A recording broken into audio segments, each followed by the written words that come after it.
तस्वीर पर और लाइब्रेरी साइंस के पितामह कहे जाने वाले डॉक्टर एस.आर. रंगनाथन जी की प्रतिमा पर माल्यार्पण कर इस कार्यक्रम की विधिवत शुरुआत करें।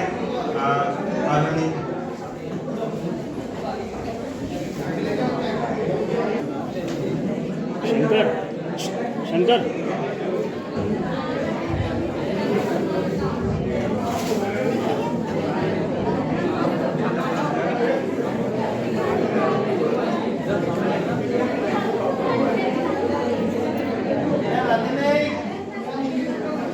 सभी लोग कृपया शांति बनाए रखिए, थोड़ा अनुशासन में रहिए।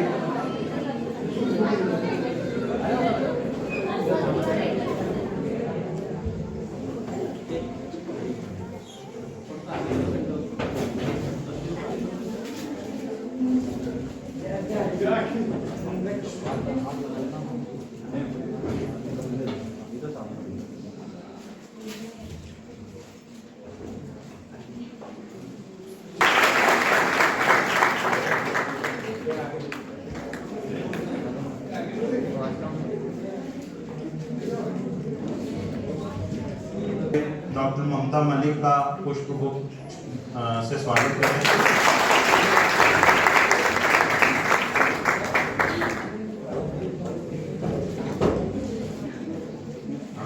महाविद्यालय के इंग्लिश डिपार्टमेंट के डॉक्टर अंजलि व्यास मैडम से मैं निवेदन करूंगा कि वे हमारे दोनों मुख्य अतिथियों का माल्यार्पण से स्वागत करें।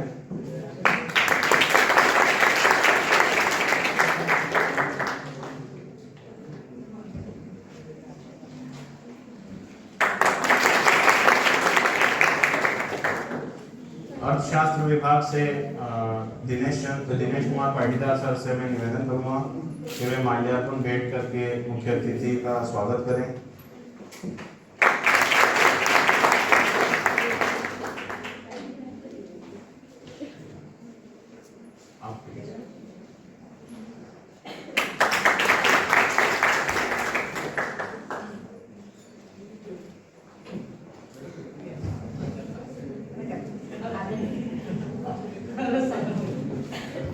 आदरणीय प्राचार्य सर के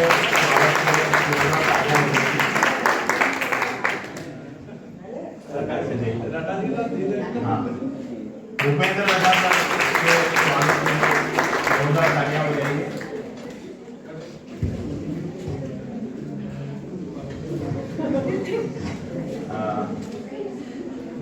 कार्यक्रम को अब हम तेज गति से आगे बढ़ाते हैं और इस कार्यक्रम को करने में वर्ल्ड बैंक के अधिकारी और IPSC प्रणाली देवड़ा सर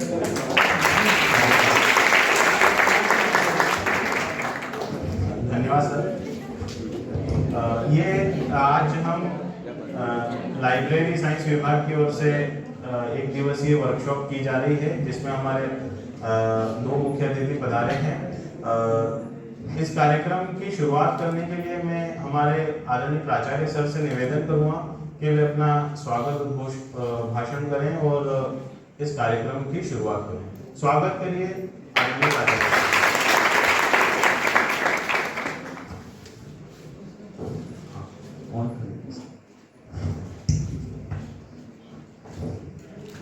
माँ वीणा पाणी को नमन। मंचासीन मुख्य अतिथि, आज बड़ा हर्ष का विषय है कि हमारे महाविद्यालय में दो महान विभूतियां आपके सम्मुख विराजित हैं। इनमें आप देख रहे होंगे कि हर विषय के अपने विशेषज्ञ होते हैं, उसी प्रकार से ये लाइब्रेरी साइंस के विशेषज्ञ हैं और आज निश्चित तौर पे आपको कुछ ऐसा सिखा के जाएंगे यहाँ से जो आपको जीवन भर याद है। आज का कार्यक्रम की रूपरेखा अगर हम लंबी चौड़ी बात नहीं करें, आपके सम्मुख दिखाई दे रहा है national digital library of India. इसके अंतर्गत एक वर्कशॉप की जा रही है। इस वर्कशॉप में आमंत्रित गवर्नमेंट कॉलेज बड़नगर से डॉक्टर ममता मलिक मैडम का और कालिदास कन्या स्नातकोत्तर महाविद्यालय उज्जैन देवास रोड उज्जैन से पधारे डॉक्टर लीना शाह मैडम का मैं हार्दिक स्वागत अभिनंदन करता हूं कि आपने अपने व्यस्तम शेड्यूल से समय निकालकर हमें सब समय प्रदान किया और हमारे महाविद्यालय के बच्चों को कुछ ऐसा नया सिखा के जाएंगे आप, जो हमारे विद्यार्थी आपको हमेशा याद रखें। धन्यवाद।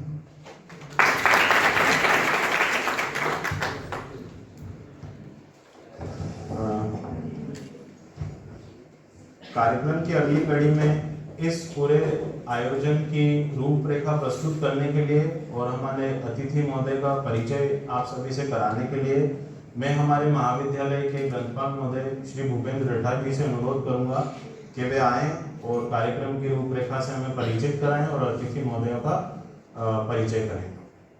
स्वागत करिए।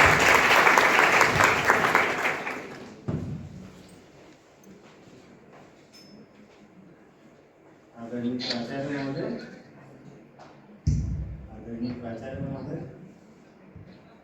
मुख्य अतिथि, मुख्य वक्तागण, मेरे सभी सहपाठी और सहायक प्राध्यापक, प्यारे बच्चों,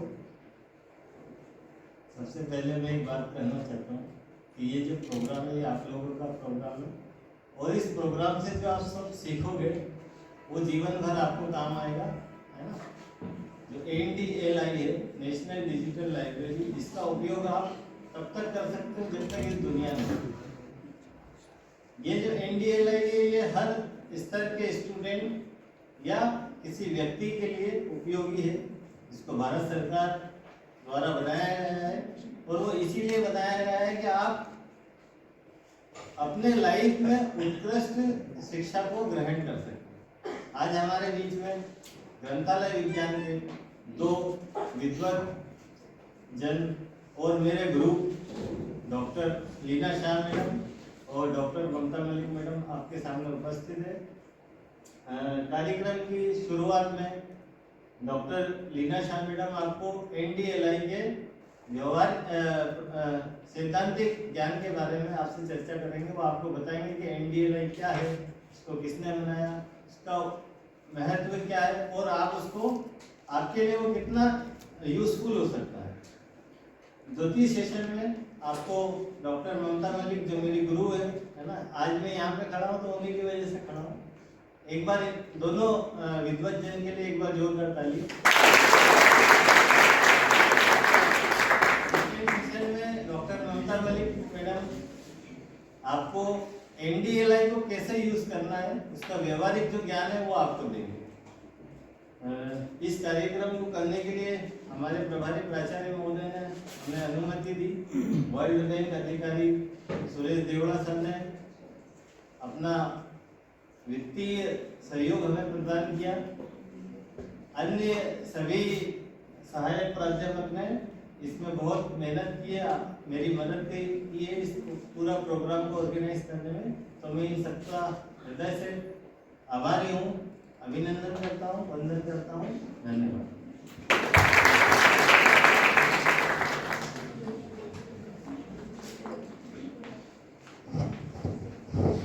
अब मैं कार्यक्रम के मुख्य अतिथि डॉक्टर लीना शाह मैडम से अनुरोध करूँगा कि वे अपना प्रेजेंटेशन आरंभ करें। स्वागत करिए तालियों की गड़गड़ाहट।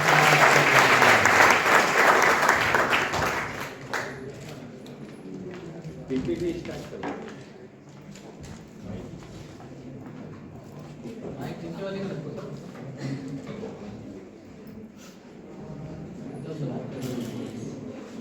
एक कुर्सी इधर लगा ले।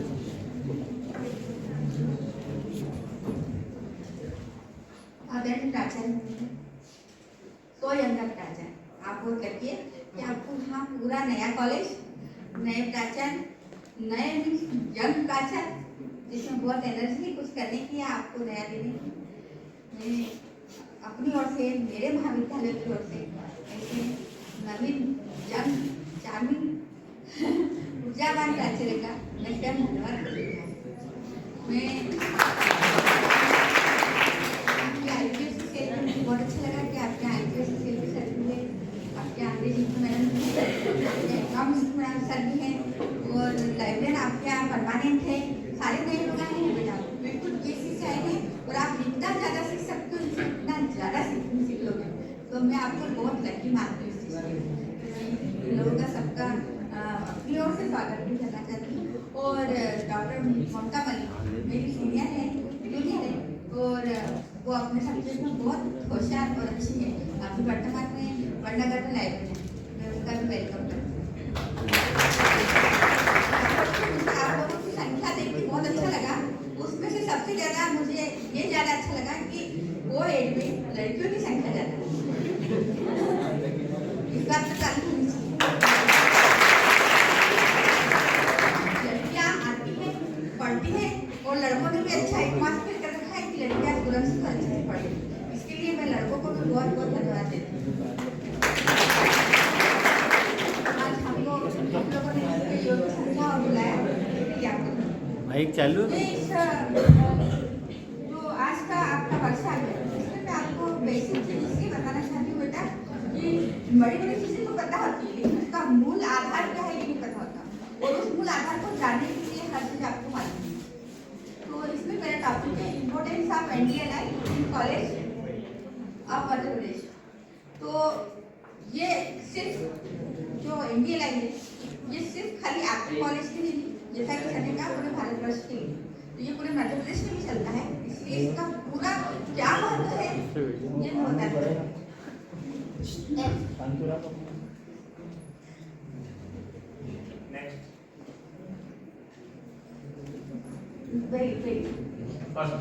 जैसा कि हम जानते हैं ग्रंथालय वहाँ स्थान है जहाँ पुस्तकों का संग्रह होता है। कई सारी पुस्तकें हो सकती है, मैगजीन हो सकती है और समाचार पत्र हो सकते हैं, पीरियोडिकल्स हो सकती है, और वहाँ बहुत सारे पाठक होते हैं। जैसे कि आप प्रज्ञा जाते हैं पढ़ने के लिए, तो वो पाठक होते हैं, टीचर भी पाठक होते हैं, वो पढ़ते हैं। ये हमारा एक मूल हम समझते हैं कि लाइब्रेरी इसको बोलते हैं। तो हम ये तो समझ गए और उसको पढ़ने के लिए हम बहुत सारे विषयों को अपने जीवन में आत्मसात करने के लिए लाइब्रेरी जाते हैं। नेक्स्ट, अब मैं आपको बताना चाहती हूँ कि ग्रंथ है क्या। मेरे इसमें सही से क्या है, यह डाउट है। देखो बेटा, आपको ये भी मालूम होना चाहिए कि ग्रंथालय नाम क्यों दिया गया, ठीक है ना। तो ग्रंथालय को दो भागों में बांट दिया है, ग्रंथ प्लस आलय, संधि उच्छेद करते हैं ना। तो ग्रंथ प्लस आलय का मतलब हुआ ग्रंथालय। ग्रंथ मतलब आप ये मत समझिए खाली ग्रंथ में वो सब जाएगी, पुरानी पुराण और बुक और आपके पत्र पत्रिका आपकी जर्नल सब उसमें आ जाते हैं, उसको बोलते हैं ग्रंथ, ठीक है। हस्तलिखित को इंग्लिश में आलय मतलब जहाँ संग्रह कर लिया जाता है, जैसे रसोई घर होता है ना अपना, जहाँ सारी चीजें एक अलग से स्टोर रूम होता है, जहाँ बहुत सारी चीजें स्टोर रसोई संबंधित होती है।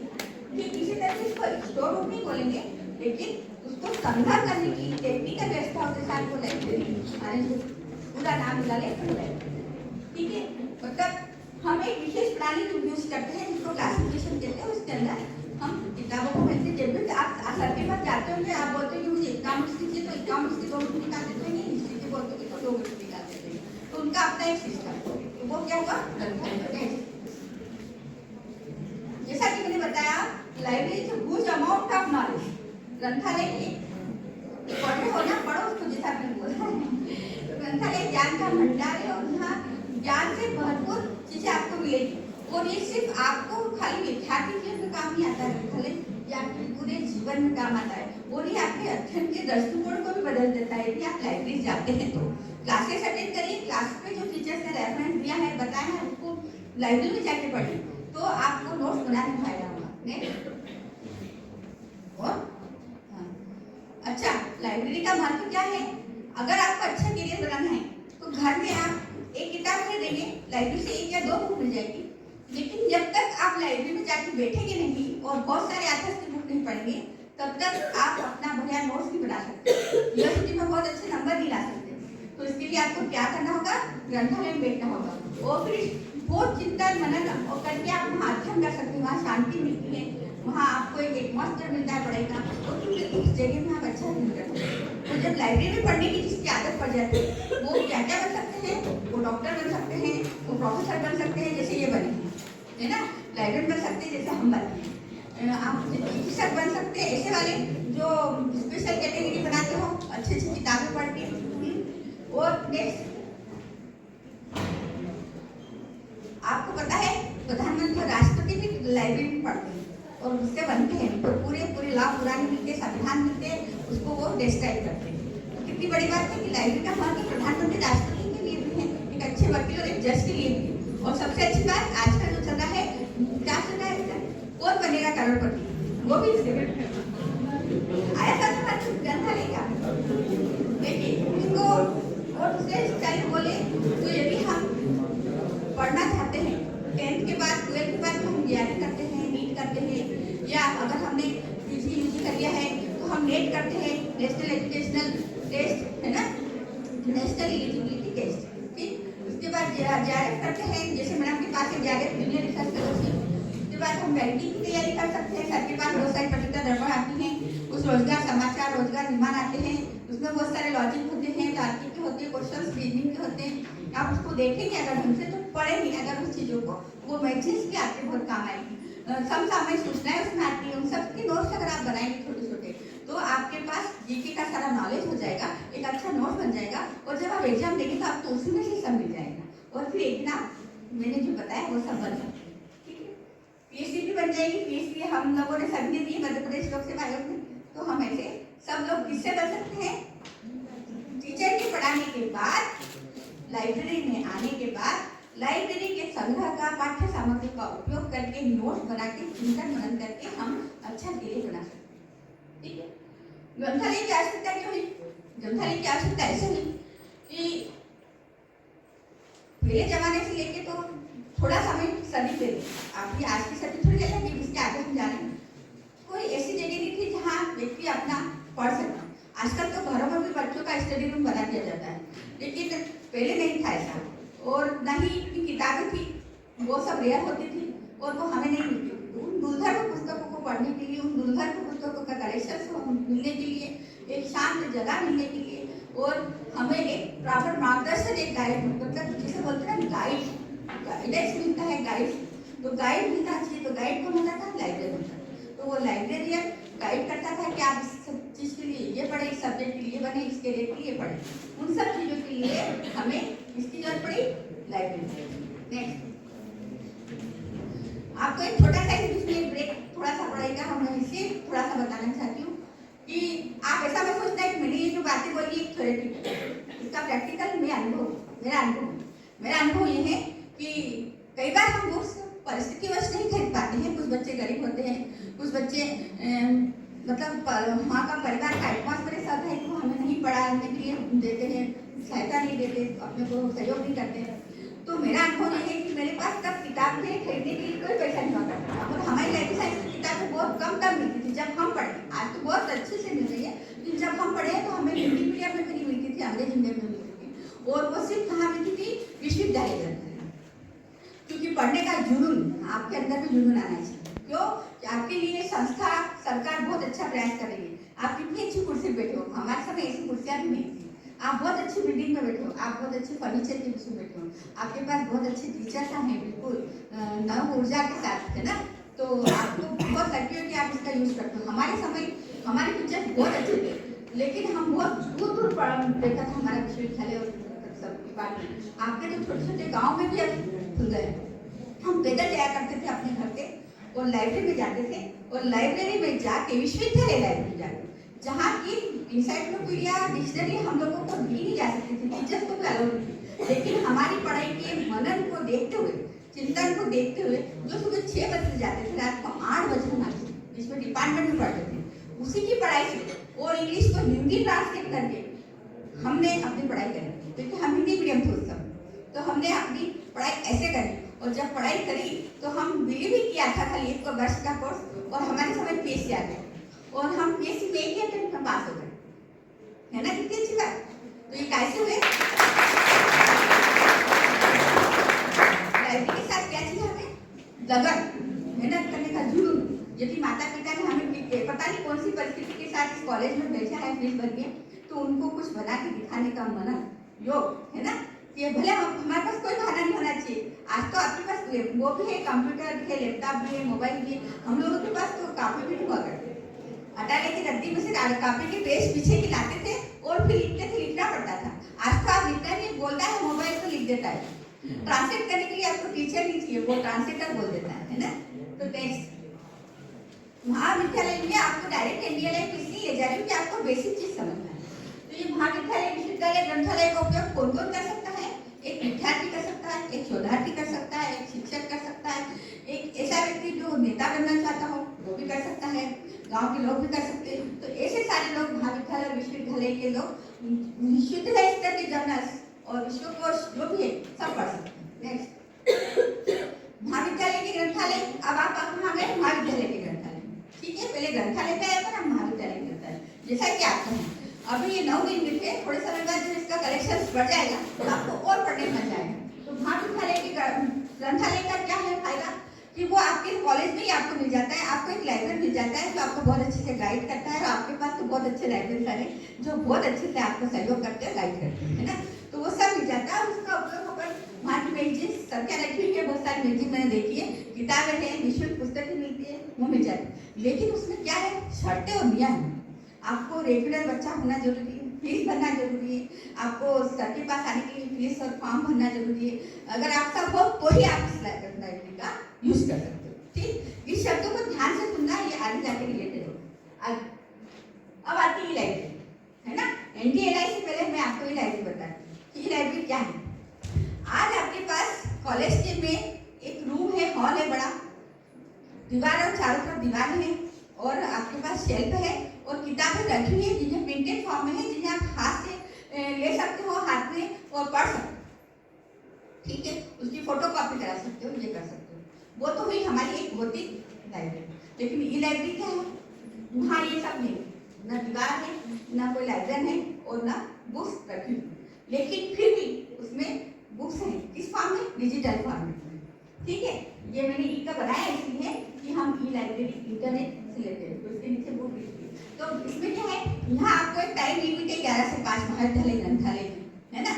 लेकिन आपको ई लाइब्रेरी में कोई टाइम लिमिट नहीं है। यहाँ पे ये है कि यहाँ तक ही सीमित रहेगा जो भी कुछ है। उसके बाद अगर आपको बुक पढ़ना है तो अगर इश्यू है तो 15 दिन के लिए, उसके बाद फिर आप और ज़्यादा इश्यू नहीं करा पाएंगे तो नहीं ले सकते। एक किताब भी ले सकते, लेकिन इसमें ना तो बुक की लिमिट है, कोई अवरोध नहीं, ना टाइम का अवरोध है और ना आपको किसी फीचर का अवरोध है।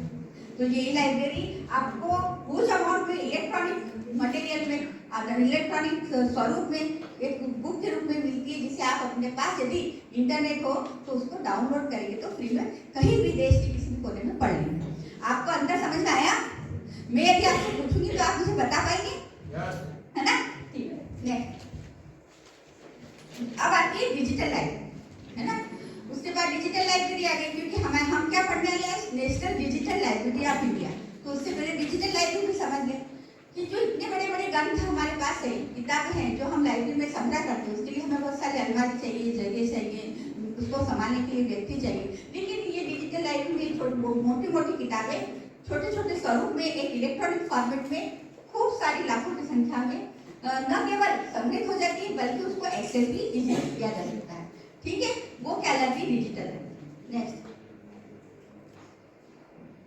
अभी तक हम जिन ग्रंथों की बात करते थे वहाँ उपयोग मैंने आपको पहले बता दिया, वर्णित ग्रंथों के एक समुचित व्यवस्था के अनुसार करते थे। लेकिन डिजिटल लाइब्रेरी में ऐसा नहीं है। आपके पास अगर इंटरनेट है और आपके पास अगर एक्सेस करने के लिए आपको बताया कि कौन सी लिंक है तो आप इजीली एक्सेस कर सकते हो। कंप्यूटर के आगमन के पश्चात संपूर्ण जगत बहुत कुछ सीखा। खास तौर पे प्रधानमंत्री जी ने, हमारे नरेंद्र मोदी जी ने हमको पेटीएम सिखा दिया, बैंकिंग ई बैंकिंग सिखा दी, हमको फोन पे सिखा दिया। और हम बच्चे, छोटे छोटे बच्चों के हाथ में एक जादू, जब चाहे जो निकाले, जब चाहे जो करे, वो क्या है? बोलो, मोबाइल आ गया। उसको हमने अपने जीवन में अंगीकार भी कर लिया बहुत आसानी से। मतलब गांव की महिलाएं भी फोन चला लेती हैं, व्हाट्सएप कर लेती हैं। तो फिर हम तो विद्यार्थी, पढ़े हुए हैं, पढ़े लिखे हैं, हमें सब कुछ आता है, हिंदी भी आती है, इंग्लिश भी आती है, दूसरी भाषा भी आती है। तो हम बहुत अच्छे तरह से इस डिजिटल चीज को जानते हैं। इस डिजिटल क्रांति को हमने कहाँ ले लिया? ग्रंथालय में भी ले लिया। लेकिन अभी उसकी आदत, नेक्स्ट, अभी उसकी आदत हमारी अब नहीं है। नेक्स्ट, ग्रंथालय की विशेषता, इसके लिए किसी भी प्रकार के भवन की आवश्यकता नहीं है, इसके लिए किसी भी प्रकार की इलेक्ट्रॉनिक उपकरण की आवश्यकता नहीं है। क्यों? क्योंकि आपके पास मोबाइल ही है। अगर हम अपना इलेक्ट्रॉनिक उपकरण लेंगे तो आप थोड़े समय बाद सर क्या बहुत अच्छी 3 लाइब्रेरी आने वाली है, आप वहाँ से एक्सेस कर पाए फ्री ऑफ चार्ज, जिसके पास लैपटॉप या कंप्यूटर या मोबाइल नहीं है उसमें बहुत आसानी से पाठों की सूचना मिल जाती है और नियमित रूप से इलेक्ट्रॉनिक लाइब्रेरी जो है आपको खोलने को और एक्सेस करने को मिल जाएगी। ये इसकी विशेषता है। नेक्स्ट अब आता है राष्ट्रीय डिजिटल ग्रंथालय। NDLI की पहले क्या है? NDL राष्ट्रीय डिजिटल ग्रंथालय, नेशनल डिजिटल लाइब्रेरी। ठीक, डिजिटल ग्रंथालय राष्ट्रीय स्तर पर शैक्षणिक सामग्री को एकत्रित एवं संग्रहित किया जाता है और उसके अंतर्गत अंतर्राष्ट्रीय स्तर से भी इसमें कई राष्ट्रों के कंट्रीब्यूशंस, बुक, मैगजीन्स अवेलेबल होती हैं जिसे आप फ्री ऑफ चार्ज एक्सेस कर सकते हैं किसी भी कोने में। यह है डिजिटल नेशनल डिजिटल लाइब्रेरी और इसका कदम अगला हो रहा है वो है राज्य स्तर पर। ओके, अब आती है आपकी मेन उद्देश्य, इसका वर्कशॉप है national digital library of India, भारतीय राष्ट्रीय डिजिटल ग्रंथालय। इसके अंतर्गत ये ग्रंथालय एक भारत में एक क्रांतिकारी अनूठी पहल है। भारत में ये सोचा गया कि हमारे पास जितने भी मैन्युस्क्रिप्ट है जो खराब हो जाएंगे या जो जितने भी ऐसे पुस्तकें हैं जो हम संभाल नहीं सकेंगे, लेकिन उस संग्रह का, उस ज्ञान का उपयोग होना चाहिए, उन सबको स्कैन कर दिया जाएगा और न सिर्फ कॉलेज लेवल पे बल्कि स्कूल लेवल पे भी, उनकी स्कूल लेवल की कंपटीशन पे भी, कॉलेज की कंपटीशन पे भी इसमें सारा संग्रह इसमें अवेलेबल है। और इसकी शुरुआत मई 2016 में एक पायलट प्रोजेक्ट के रूप में हुई थी और 19 जून 2018 को भारत सरकार के तत्वाधान में NMEICT परियोजना के अंतर्गत बनाया गया और इसका निर्माण IIT खड़गपुर में हुआ।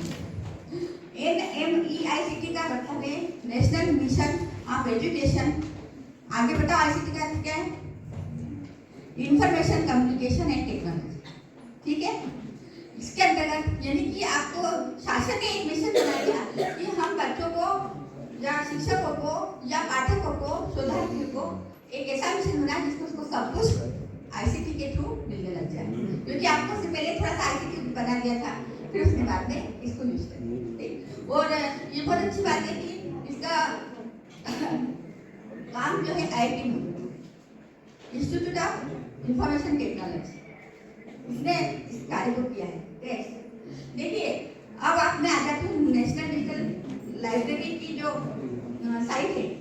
आपके पास मोबाइल है, खोल लो, इंटरनेट खोल सकते हो आप, अपने पास है, किसी के पास मोबाइल यदि हो तो इंटरनेट खोलो, गूगल पे जाओगे, सबसे पहले गूगल खोल लेना। गूगल पे जाओगे तो ये साइट है NDL IIT AGP।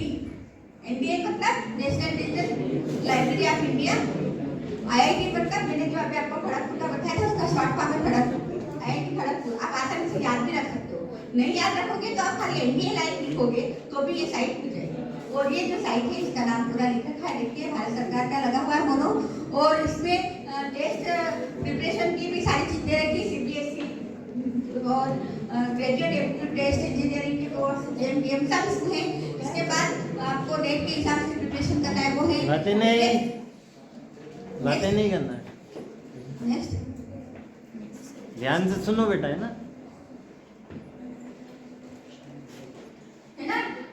समझ रहे हो आप इसको? ये सारी को जो भी बच्चा साइंस का है, जो आगे कुछ करना चाहता है, डॉक्टर बनना चाहता है, उसकी भी प्रिपरेशन इस लाइब्रेरी से निःशुल्क रूप से कर सकते। इस ग्रंथालय की विशेषता क्या है?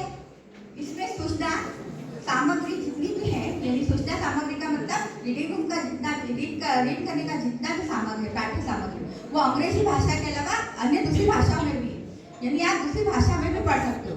बहुत सारे ऐसे ओपन सॉफ्टवेयर है जिसके अंतर्गत इंग्लिश में ही दिया होता है, तो हमारे गांव के बच्चे जो हिंदी मीडियम के होते हैं उनको एक्सेस करने में और पढ़ने में दिक्कत आती है। लेकिन इस लाइब्रेरी की विशेषता ये है कि इसमें सभी भाषाओं का, लगभग सभी भाषाओं का मटेरियल है और आप उसको एक्सेस कर लेंगे। और जितना भी श्रव्य है, फोटो है, एनिमेशन है, वो भी इसके अंतर्गत है। और इसमें रजिस्ट्रेशन भी होता है, लेकिन वो निःशुल्क है और वो आप स्वयं कर सकते हैं, उसके लिए किसी की आवश्यकता नहीं। इंटरनेट के माध्यम से आप 24 घंटे 7 दिन और पूरे साल 365 दिन इसको एक्सेस कर सकते हैं, इसमें कोई अवरोध नहीं है। ऑनलाइन पुस्तकालय सेवाओं का विकास एवं विस्तार, सूचना क्या है इसके उद्देश्य? इसका उद्देश्य क्या है कि हम इसका विस्तार कर दें, इसके विभिन्न स्रोतों को डिजिटल नेटवर्क का समायोजन कर दे और ग्रामीण एवं शहरी पाठकों को इसको आसानी से मिल जाए। इसका मेन उद्देश्य है। इसका उद्देश्य जो है, इसको आप अपने ऊपर लागू करेंगे, यूज करेंगे तो इसका उद्देश्य सफल हो जाएगा। ठीक, नेक्स्ट। हर चीज को बनाने के लिए योगदान करता होता है, सहयोग करता होता है, ठीक है ना। जैसे कॉलेज को बनाने के लिए शासन, हमारे जो प्रतिनिधि होते हैं, जनप्रतिनिधि वो होते हैं ना, ऐसे ही इस डिजिटल लाइब्रेरी को बनाने के भी कुछ योगदान करता है। वो कितने हैं? 347 संस्थान है सूचना स्रोतों की, जैसे IIT वाले जितने भी संस्थान होंगे, जितने भी अच्छे बड़े बड़े इंजीनियरिंग कॉलेज होंगे, ऐसे सारे इंस्टीट्यूट, रिसर्च इंस्टीट्यूट जितने बड़े बड़े हैं, उन सब ने मिलकर इसके अंतर्गत, और वो उससे संबंधित सारी यूनिवर्सिटीज और कॉलेजेस, उन सब ने मिलकर इस डिजिटल लाइब्रेरी का निर्माण किया है, जिसमें सारी अपनी महंगी महंगी पुस्तकें जो आज हम अपने कॉलेज में किसी भी परिस्थिति में नहीं खरीद सकते, वो सब इसके। नेक्स्ट, जैसा कि मैंने बताया था, इसमें हर प्रकार का विद्यार्थी, शोधार्थी पढ़ सकता है और इसका उपयोग न सिर्फ विद्यार्थी कर सकता है, उद्योगपति को भी आवश्यकता हो तो वो यूज कर सकता है, व्यवसाय भी यूज कर सकता है ना। एक जन मानस कोई भी हो वो इसका उपयोग कर सकता है। ये है इसके उपयोग करता है। नेक्स्ट, इसका लाभ क्या है? हमें किसी भी प्रकार के पृथक ग्रंथालय में जाने की जरूरत नहीं।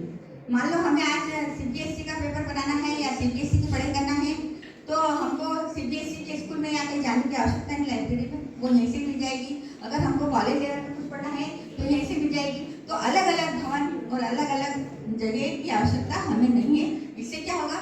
धन का लाभ होगा। आप जो दूरी मेंटेन करते जाने आने की, उसका लाभ होगा। और इसको संचालन करने में लगने वाले जितने भी परिश्रमी लोग होते हैं, स्टाफ, उसकी भी आवश्यकता नहीं होगी। और पाठ्य सामग्री आपको अथक मिल जाएगी वो जमा। ठीक, नेक्स्ट, मध्य प्रदेश के महाविद्यालय में इसका महत्व, अब हम आ गए इसका महत्व हमारे महाविद्यालय में क्या है। हमारे महाविद्यालय में इसका महत्व ये है कि आज तो आपके पास भवन है, लेकिन बहुत सारे कॉलेज ऐसे हैं जो भवनहीन है, जिनके पास न तो कॉलेज की बिल्डिंग है, न लाइब्रेरी है। वो 2 या 3 कमरों में पढ़ाई करा रहे हैं और बड़ी मुश्किल से संचालन करा रहे हैं। ऐसे कॉलेज मध्य प्रदेश में बहुत ज़्यादा है अभी भी। आप लकी है मीडिया, लेकिन अभी भी बहुत ज़्यादा है। इवन हमारा कॉलेज भी अभी भवनहीन है। हम लीड कॉलेज के हैं, लेकिन फिर भी भवनहीन है। हम दूसरी बिल्डिंग में आए हुए हैं।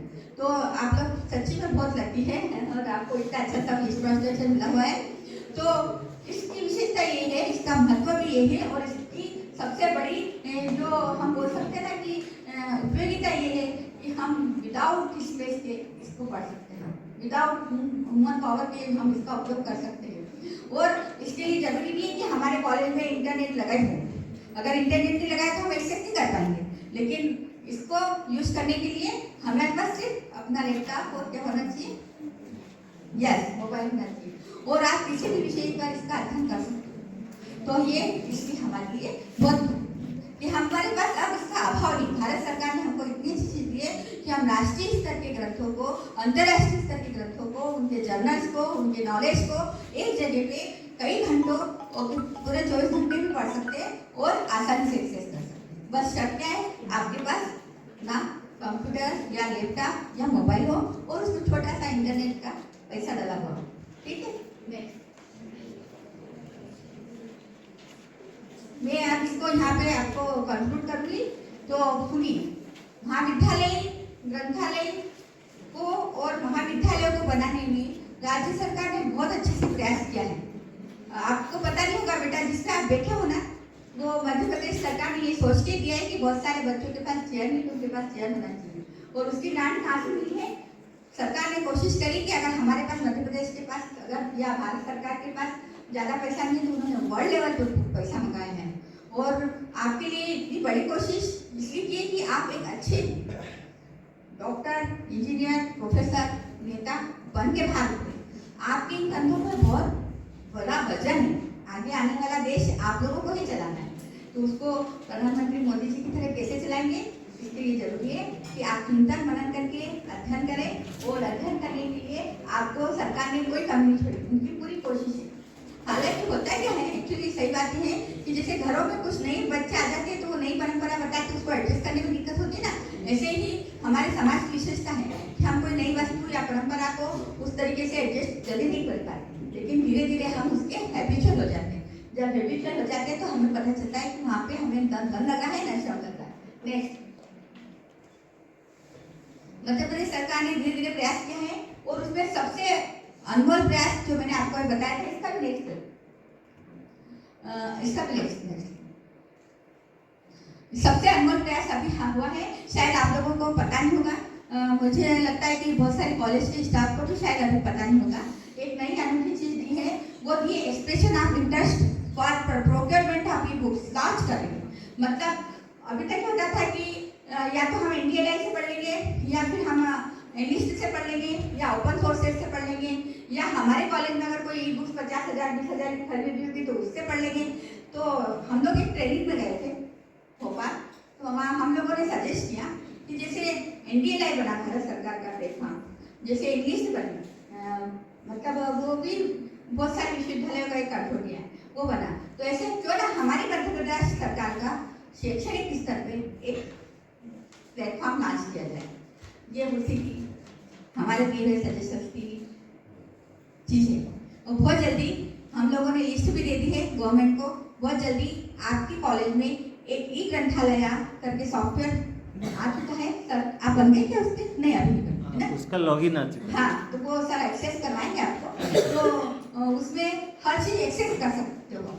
उसके लिए लाइब्रेरी आने की जरूरत है, वो आप अपने घर पे भी खोल लोगे, उसके मेंबर बना के जाएंगे सर के द्वारा, और आप उसको एक्सेस करोगे ना, तब वहाँ पे ये जितनी भी ई बुक्स खरीदी होगी वो सब आपके पास एज ए टेक्स्ट बुक, जो नई एजुकेशन पॉलिसी में आई है, वो हम लोगों ने रेफर करी। क्योंकि अंग्रेजी माध्यम की बहुत हाई फाई किताबें बहुत सारे ओपन सोर्स सॉफ्टवेयर में भी होती है, लेकिन उसको आप समझ नहीं सकते। तो उसको अच्छे से समझने के लिए और आपकी स्टडी को और अच्छा बनाने के लिए ये एक अनूठा प्रयास जो किया है, वो बहुत जल्दी आपके पास आने वाला है। इसलिए मध्य प्रदेश सरकार को आप धन्यवाद तालियों से दे दीजिए। गिफ्ट के लिए खुश होना, सरकारी गिफ्ट के लिए। अब नेक्स्ट चीज है कि इन सब काम को करने के लिए जरूरी है कि हम लाइब्रेरियंस भी एक साहसी कदम उठाएं। साहसी कदम में बहुत सारी चीजें हैं, जैसे अभी हमारा इंटरनेट के हम थोड़ा सा प्रिंसिपल से नाराज होके प्यार से, जैसे जो इंटरनेट ले ले, कंप्यूटर लिए तो छीन ले, जैसे कि सर ने छीन लिया मुझे, तो सर ने फर्नीचर ले लिए, है ना? तो हम लोगों को हिम्मत करनी पड़ेगी कि हम आपको सुविधा देने के लिए एक साहसी कदम उठाएं। इसके अलावा हमारे यहाँ के जो शिक्षक हैं उनको भी थोड़ी सी तकल्लुफ करनी होगी कि वो भी अपनी पाठ्य पुस्तक के जो परंपरागत है उसके साथ साथ पाठ्य पुस्तक के परंपरागत का कभी महत्व खत्म नहीं होगा, वो हमेशा रह लगेगी। क्योंकि जब लाइट नहीं होगी, जब इंटरनेट नहीं होगा, तो आप कैसे पढ़ेंगे? तब आपके पास यही लाइब्रेरी का है, इसका महत्व कहीं भी आता नहीं जाता कि काम है, लेकिन ये हमारे आगे बढ़ने में और ज्यादा सुविधा के रूप में है। तो शिक्षकों को भी चाहिए कि वो भी लाइब्रेरी का यूज करें, ई बुक्स पढ़ें और उसमें से पढ़ के आप लोगों को बताएं कि कैसे आप नोट्स बना सकते हैं। माफ कीजिएगा, मैंने थोड़ा सा आप लोगों को गाइड कर दिया, लेकिन निर्देशित करें। उसके बाद हमारा लाइब्रेरियन, हमें पूरा विश्वास है कि वो बहुत अच्छे से मेहनत करता है, तो वो बहुत अच्छे से मेहनत करके आपको बताएंगे। तो आप इन लोगों के अंडर गाइडेंस में जब पढ़ेंगे तो मैं समझती हूँ कि BA का बच्चा भी प्रधानमंत्री बन सकता है, एक बहुत अच्छा प्रोफेसर बन सकता है, जैसे कि आपके इकोनॉमिक्स के सर हैं, जैसे कि आपकी इंग्लिश मैडम है ना। तो आप इन लोगों के लिए भी ताली बजाइए। आप अपने साथ खड़ा करोगे तो मैडम कितनी छोटी सी लगती, लेकिन उन्होंने क्या किया उन्होंने, मैं पहले उनको बच्चे ही बोला था। हाँ, तो ये सौंदर्य की विशेषता है। लेकिन मेरा ये कहना है कि बेटा आप सब लोग अपना करियर इसी एज में बना सकते हो। लड़कियों की क्या अमूमन शादी हो जाती है, तो वो बेचारी फिर 99% लड़कियां नहीं पढ़ पाती, लड़के कोशिश कर लेते, बशर्ते कि वो कहीं इधर ध्यान न भटकाए। इसलिए मेरा लड़कों से भी अपील है कि अपनी पढ़ाई को लक्ष्य बनाए। सामने प्रधानमंत्री नरेंद्र मोदी, हमारे बड़े बड़े डॉक्टर्स, हमारे कॉलेज के प्रोफेसर, हमारे कॉलेज के लाइब्रेरियन, इनको अपना लक्ष्य बनाए, लाइब्रेरी का यूज करें, फिजिकली भी और ई लाइब्रेरी भी, और ज़्यादा से ज़्यादा समय इधर उधर इंटरनेट ये लैपटॉप का उपयोग सिर्फ व्हाट्सएप और ये देखने के लिए मत करें, बजाय इसके NDLI की या जो भी अच्छा प्लेटफॉर्म है उसका उपयोग करने के लिए करें। यदि आप करते हैं तो मैं समझती हूँ कि अगली बार अगले 3 साल के बाद जब मैं आपके पास आऊंगी तो मुझे पता चलेगा इतने बच्चे पीएससी में निकल गए, इतने बच्चे बैंक में निकल गए। आशा करती हूँ करोगे। अब मुझे जरा सा एक क्वेश्चन का खत्म मेरा समाप्त करने के लिए मैं एक क्वेश्चन चाहती बताओ किसको समझ में आया फिजिकल लाइब्रेरी और ई लाइब्रेरी? जवाब दो आगे के बच्चे। क्या बताया था मैंने ई लाइब्रेरी? जल्दी से पढ़ाओ, साहसी कदम होना चाहिए। यदि मैंने अच्छा नहीं पढ़ाया हो तो आप नहीं बताएंगे। बोलो, डरो मत, डांट भी पिट डालिए, जितना समझ में आया उतना बोलो। हाँ खड़े हो, बोलो बोलो बोलो, जल्दी बोलो। कोई लड़का? भारत बोलो। हाँ जाओ, क्या जाओ, आगे आ। बेटा बोलने की आदत से उठाने के लिए हम आपको यहाँ बुला रहे हैं। ये झिझक खत्म करिए, हिम्मत करिए। आपको सबको आ गया लेकिन बोलना हिम्मत नहीं कर पाए, उसकी हिम्मत भी करो। नहीं बोलो, शाबाश। ये लाइब्रेरी का मतलब ये है कि जिसके माध्यम से आप सभी पुस्तकें जो है डाउनलोड कर सकते हैं, पढ़ सकते हो, कहीं पर भी पढ़ सकते हैं। दिन में चाहे 24 घंटे हो, साल में कहीं पर भी पढ़ सकते हैं, कहीं पर भी एक्सेस कर सकते हैं। पीडीएफ रूप में, फॉर्मेट के रूप में डाउनलोड कर सकते हैं। देन आप उसका रिविजन कर सकते हैं, अच्छे नोट्स बना सकते हैं। Thank you. तो वैसे भी अच्छा बता दिया है ना?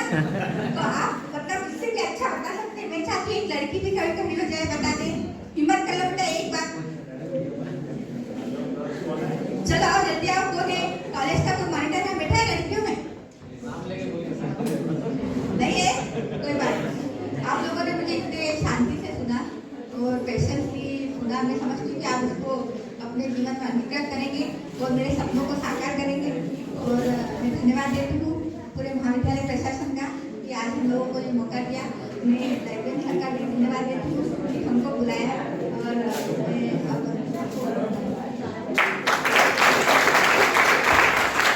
और लाइब्रेरी साइंस के बारे में, नेशनल डिजिटल लाइब्रेरी, उसके उपयोग, उद्देश्य और कैसे आप ई कंटेंट को इस नेशनल डिजिटल लाइब्रेरी के माध्यम से अपने पाठ्य सामग्री के रूप में प्रयोग कर सकते हैं और आने वाले समय में विविध प्रतियोगी परीक्षाओं में और अपने कैरियर को बनाने के लिए किस प्रकार से लाइब्रेरी और उसका ई संस्करण आपके लिए उपयोगी हो सकता है, इसके बारे में बताया।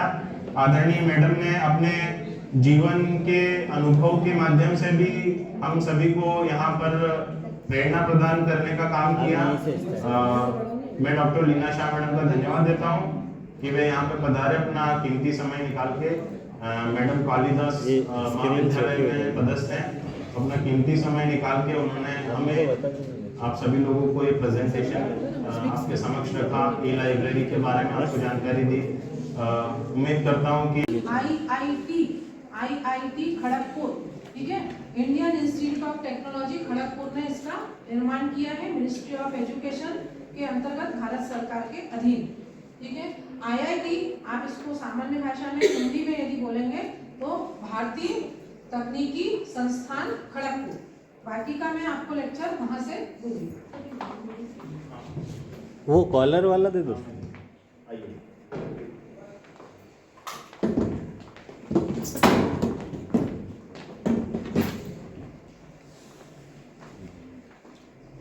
ये लगा। इसमें अभी हमने आपसे बताया था ना कि गूगल पे आप जाएंगे तो इंडिया लाइव खोलेंगे, तो ये मैडम ने वैसे ही खोला। एक साइट को देखिए ना, वो वैसे ही।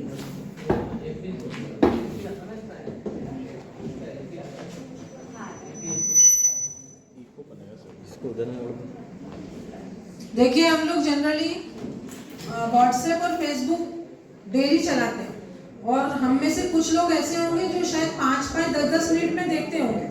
देखते हैं कि अभी क्या मैसेज आया। जनरली प्रोफेसर्स, टीचर्स की तो आदत होती है। आप जो आपको मैडम बताएंगे ना, वो काम कीजिए ना, प्रैक्टिकल है। अगर एक बार सीख गए तो जीवन भर आपको किताबों की कमी महसूस नहीं होगी, ठीक है। इसलिए ध्यान 5-5, 10-10 मिनट में हम लोग अपना मोबाइल रन करते हैं। हालांकि गांव में बहुत बच्चे कोशिश कर रहे हैं सीखने की, पर हम फेसबुक ना चला के, व्हाट्सएप ना चला के कोशिश करें कि पढ़ाई अपनी इससे करें। आपको इसके लिए कुछ भी नहीं करना है। 2 चीजों की आवश्यकता है। एक आपके पास मोबाइल होना चाहिए और उसके अंदर आपका चार्ज होना चाहिए। ठीक है, 2 चीजें आपको चाहिए। जो आप सामान्य कहीं ग्रंथालय में जाते हैं तो भी मेंबरशिप लेते हैं। ठीक है, मेंबरशिप की भी बहुत नॉमिनल फीस होती है। तो भारत सरकार ने ये कोशिश करी कि हर व्यक्ति अपनी जगह पर बैठकर 24 घंटे जब उसको आवश्यकता है, चाहे वो ट्रेन में बैठा है, चाहे वो अपनी क्लासरूम में बैठा है, डॉक्टर यदि अपनी कैबिन में बैठा है, यदि उसको कुछ भी अध्ययन करना है तो वो अपनी टेबल पर बैठकर कर सकता है। National digital library of India में सभी सब्जेक्ट एक प्लेटफॉर्म पर हैं। ठीक है, इसमें सारे सब्जेक्ट्स को कवर किया गया है। National digital library of India का जिस तरह से आप मोनो देखते हैं, कॉर्नर पर देखिए भारत सरकार का मोनो बना है, उसके नीचे लिखा हुआ है, अपने मोबाइल पे भी आप खोल सकते हैं इसको यदि आपको वहां स्क्रीन पर नहीं दिख रहा है तो। National digital library of India, corner पे देखिए ministry of education government of India लिखा हुआ है, इसने इसका निर्माण किया। और राइट कॉर्नर पर देखिए आप IIT खड़गपुर, इसने इसको निर्मित किया है, डेवलप्ड बाय। ठीक है, उसके अंदर आप चलेंगे तो national digital library of India के अंदर आप देखिए सर्च का ऑप्शन दिया है। जो ब्लैंक पूरा स्क्रीन दिख रहा है आपको व्हाइट, ये व्हाइट स्क्रीन जो है ये सर्च का ऑप्शन है। यहाँ पर आप सर्च कर सकते हैं, लेकिन आपको सर्च करने के पहले यदि आप मोबाइल में ओपन करते हैं तो आपको एक ब्राउज का ऑप्शन आता है। ओपन नहीं लिखा, ब्राउज।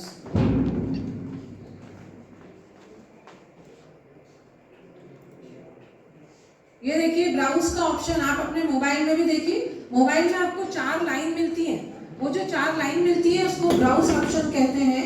वहां पर आप जब जाते हैं तो वहां पर आपको 4 चीजें देखने को मिलेंगी। देखिए, पहली आपको मिलेगी बाय टाइप, मतलब आप किस तरह का मटेरियल ढूंढना चाहते हैं। बाय टाइप, आप जब इसमें आते हैं ब्राउज में तो देखिए बाय टाइप में जाइए। बाय टाइप के अंतर्गत आपको लिखा हुआ मिलता है content type selection.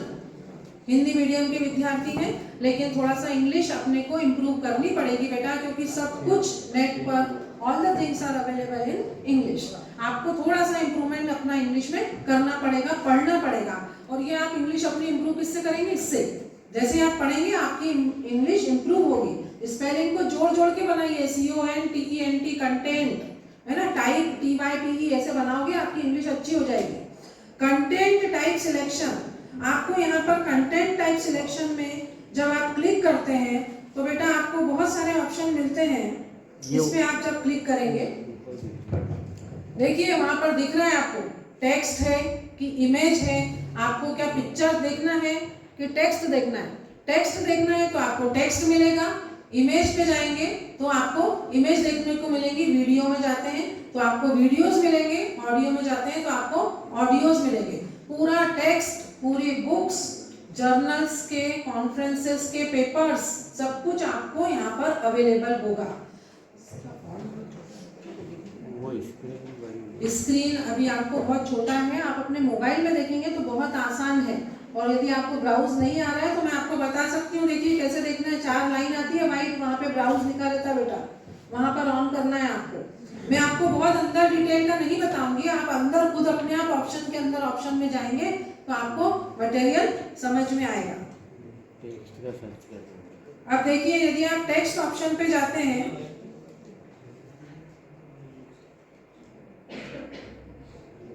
Bye type में हम गए, बाय टाइप के अंदर हम कंटेंट टाइप में गए, कंटेंट टाइप के अंदर हम टेक्स्ट में गए। अब देखिए आपके सामने स्क्रीन पर टेक्स्ट सर्च हो रहा है, ये देखिए ये टेक्स्ट पे आपका सर्च हो रहा है। अब ये सारे आपको जर्नल्स के अंदर जो आर्टिकल होते हैं वो आर्टिकल के नाम है, ठीक है। देखिए जैसा पहला है आपका एन इको फ्रेंडली इलेक्ट्रोलेस कॉपर, है ना, प्लेनटॉप प्रोसेस। अब इसके अंदर पूरी डिटेल लिखी है, सोर्स किस तरह का है, मतलब इन्होंने कहाँ से लिया है इसको, ऑथर कौन है और इस आर्टिकल की पूरी डिटेल है, ठीक है।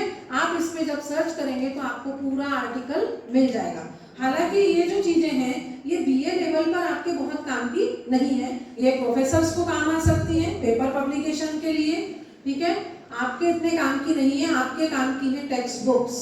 आपको टेक्स्ट बुक्स चाहिए जो आपको पढ़ने के काम आएगी, रेफरेंस बुक्स चाहिए जिसको हिंदी में संदर्भ पुस्तकें कहते हैं। आप संदर्भ पुस्तकों का अध्ययन करके अपने नॉलेज को बढ़ा सकते हैं, ठीक है। ये जनरली प्रोफेसर्स के काम का है। अब इसके अंदर आप अलग अलग तरह से सिलेक्शन कर सकते हैं, ऑथर के अनुसार देख सकते हैं, सब्जेक्ट के अनुसार खोज कर सकते हैं, भाषा से कर सकते हैं, लैंग्वेज जिस भाषा में चाहेंगे वो मटेरियल उसमें हो जाएगा। हिंदी में चाहेंगे हिंदी में मिलेगा, इंग्लिश में चाहेंगे इंग्लिश में, गुजराती, आपको जो भाषा चाहिए उसमें आपको टेक्स्ट मिलेगा। इसके अंदर पूरी डिटेल है, ठीक है। इसके अंदर आपको खाली करना क्या है, कोशिश कि अपने हाथ को ऑप्शन के अंदर चला के देखना है। 1 से 2 बार करेंगे, आपको दोनों बार में अपनी प्रोसेस क्लियर हो जाएगी। आप चाहे तो इमेज पे भी जा सकते हैं, इमेज में जाके किसी चीज को सर्च कर सकते हैं। इमेज में जब आप जाते हैं तो आपको जैसे पूरा आर्टिकल है पहला, ओल्ड बिल्डिंग एट 210 बो बाउजर सीनियर, जो भी दिया है इसके अंदर आप जब जाते हैं तो आप देखिए आपके सामने विद इमेजेस जो है पूरा आर्टिकल आएगा। ये देखिए, ये खाली इमेजेस हैं। आपको कई बार इमेजेस लगती हैं, अपना पीएचडी वर्क करने के लिए इमेजेस के ऑप्शंस आपको चाहिए रहते हैं, इमेजेस आपको डाउनलोड करने रहती हैं। अब आपको टेबल पर बैठ कर ही इमेजेस मिल जाएंगी, आपको कहीं बाहर जाने की जरूरत नहीं है। आप उसको स्कैन करिए, अपने पीएचडी वर्क में इसको डाउनलोड करिए और इसका यूज करिए। देखिए इस इमेज का उपयोग आप करोड़पति में भी देखते होंगे। एक बार वो क्वेश्चन की थी, ये इमेज कहाँ की है, ये वहाँ से बताता है। कई बार वो करोड़पति में पढ़ता है। देखिए वहां से इमेजेस ही कैसे लेते हैं, ठीक है। इसमें सारी मतलब सीधी सी बात है कि जो आप गूगल पे सर्च करते हैं उस पूरे को इन्होंने एक जगह पर स्टोर कर दिया, पूरे मटेरियल को एक जगह पर स्टोर कर दिया। आपको अलग अलग जगह जाकर सर्च करने की आवश्यकता नहीं। इसी तरह से आप ऑडियो में जा सकते हैं, वीडियो में जा सकते हैं, किसी भी मटेरियल को सर्च कर सकते हैं। अब आप बाहर आइए इससे। कुछ बच्चों ने खोला है और कुछ को बिल्कुल समझ नहीं आया है ना, कुछ तो बिल्कुल छोटी वोटी ठीक कर रहे हैं। क्यों बेटा, समझो इसको बहुत काम की चीज है। रोटी हमारी 1 घंटे में बन जाएगी लेकिन पढ़ाई जिंदगी भर काम आएगी, ठीक है। देखिए बाय टाइप हो गया, बाय सब्जेक्ट हो गया। आप सब्जेक्ट से सर्च कर सकते हैं, सोर्स से सर्च कर सकते हैं, लर्निंग प्रोसेस से सर्च कर सकते हैं। वीडियोस दिए हुए हैं इसके अंदर, बहुत सारी वीडियोस हैं, ऑडियो और वीडियो, हिंदी में और इंग्लिश में। ये आप जब अपने मोबाइल पे खोलेंगे तो आपको ज़्यादा अच्छी तरह से समझ में आएगा। आपके मोबाइल पे जब सर्च करेंगे तो ज़्यादा इजीली आपको समझ में आएगा। अब मैं आपको बाहर आकर इसके जो मेन ऑप्शंस हैं, आप अपने छोटे भाई बहनों को भी इससे अध्ययन करा सकते हैं जो 10वीं और 12वीं की बोर्ड की परीक्षाएं दे रहे हैं, ठीक है। All the papers are available here, पूरे पुराने पेपर यहाँ पर अवेलेबल हैं। आपके यूजीसी नेट के पेपर पूरे यहाँ पर अवेलेबल हैं। जेआरएफ आप देते हैं, यदि नेट जेआरएफ जो एमए के साथ होती है, एमए के बाद भी दे सकते हैं, एमए रनिंग जो फाइनल का स्टूडेंट है वो भी दे सकता है, तो अब भी आप इसमें से सर्च कर सकते हैं। यहाँ पे सारे सॉल्व पेपर्स हैं, आप यहाँ से पेपर्स भी उठा सकते हैं। अब जब यहाँ हम आते हैं टेस्ट प्रिपरेशन पर, देखिए ये बहुत अच्छे ऑप्शन है। यहाँ पर सीबीएसई एग्जामिनेशन की पूरी तैयारी, अलग अलग कोचिंग इंस्टीट्यूट और उनके अलग अलग पेपर्स सब पूरे यहाँ पर डिटेल दिए हैं। आईआईटी जी एंड नीट की तैयारी पूरी यहाँ कराते हैं, जैम की तैयारी कराते हैं जिसको कहते हैं joint admission test for master. आजकल बहुत सारे विश्वविद्यालय एक एंट्रेंस एग्जाम लेते हैं। सेंट्रल यूनिवर्सिटी में यदि आपको जाना है, विश्वविद्यालय, कौन से विश्वविद्यालय, केंद्रीय विश्वविद्यालय, यदि केंद्रीय विश्वविद्यालय में आपको एडमिशन लेना है तो एक एंट्रेंस एग्जाम कर दी गई है। उस एंट्रेंस एग्जाम से आपके मार्क्स के आधार पर आपको केंद्रीय विश्वविद्यालय में प्रवेश मिलता है। उसकी भी पूरी डिटेल यहाँ पर दी गई है, आप वहाँ से पेपर डाउनलोड करके पढ़ सकते हैं। अब जैसे हम सीबीएसई एग्जामिनेशन में जाते हैं, देखिए सीबीएसई एग्जामिनेशन में हम जाते हैं तो इसमें पहली क्लास से लेकर 12वीं तक के सारे नोट्स अवेलेबल हैं। पहली कक्षा से लेकर 12वीं तक के। हम आपको एक सिंपल सा उदाहरण दे रहे हैं, क्लास 10, ठीक है, 10वीं कक्षा का। 10वीं कक्षा में जाते हैं हम, बाय सोर्स के अंदर जा रहे हैं। 10वीं कक्षा में बाय सोर्स मतलब किसके लिए बनाया गया है, इसका स्रोत क्या है, तो आप देखिए वहां पर लिखा है सीबीएसई। सीबीएसई मिला आपको, खोला है कुछ लोगों ने, सीबीएसई मिला, सीबीएसई बोर्ड, देखिए DOE department of education, NCERT national council of educational research and training, ठीक है। उसके बाद में राज ई ज्ञान, उसके बाद बायोलॉजी इंग्लिश, बायोलॉजी केमिस्ट्री, ये कुछ ट्यूशन क्लासेस हैं अलग अलग स्टेट की, वहाँ का है। उसके बाद केंद्रीय विद्यालय, देखिए केंद्रीय विद्यालय का भी पूरा डिटेल दिया है आपको। यहाँ से पूरे स्कूलों के पेपर्स, पुराने पेपर्स मिलेंगे आपको, उसमें स्टडी कराई जाएगी, आपको यहाँ बैठकर खुद पढ़ना है। आप अपने छोटे भाई बहनों को इसके द्वारा तैयारी करा सकते हैं। उसके बाद ये जो गवर्नमेंट की साइड है, इसके अलावा नॉन गवर्नमेंट एजेंसीज का भी डिटेल इसमें दिया है। नॉन गवर्नमेंट ऑर्गेनाइजेशंस में बायोलॉजी केमिस्ट्री का सब्जेक्ट अलग से बनाया गया है, ठीक है। उसके बाद बायजूस क्लासेस, अभी आप लोग बहुत देख रहे होंगे, बायजूस का बहुत ऐड आता है। बायजूस जो है वो 12th के बाद बहुत प्रिपरेशन कराती है अलग अलग एग्जाम की।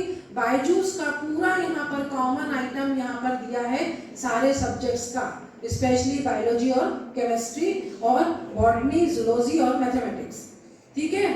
उसके बाद आप देखिए इसके अंतर्गत अलग अलग स्टेट की भी एकेडमी डिटेल जो बहुत फेमस है, जैसे खान एकेडमी, उसके बाद में लर्न सीबीएसई, उसके बाद S2S क्लासेस, उसके बाद टॉपर लर्निंग, स्टेम इजेड और वेदांतु, ठीक है। इनकी सबकी डिटेल भी दी हुई है। आप इनमें से किसी के भी अंदर जाते हैं, मान लीजिए हम यहाँ पर चल रहे हैं पहला सीबीएसई, सीबीएसई में हम जा रहे हैं। सीबीएसई का हम कुछ देखना चाहते हैं, अकाउंटेंसी का पेपर, या आप सिंपल चलिए, आप देखिए इसके अंदर क्लास 10th का सिंपल क्वेश्चन पेपर आपको खुले हुए मिलेंगे। इसके अंदर आपको पूरे पेपर, अब आपको भटकना नहीं है लाइब्रेरी से लाइब्रेरी में, आपको पूरा क्वेश्चन पेपर यहाँ पर मिलेगा सॉल्व, ठीक है।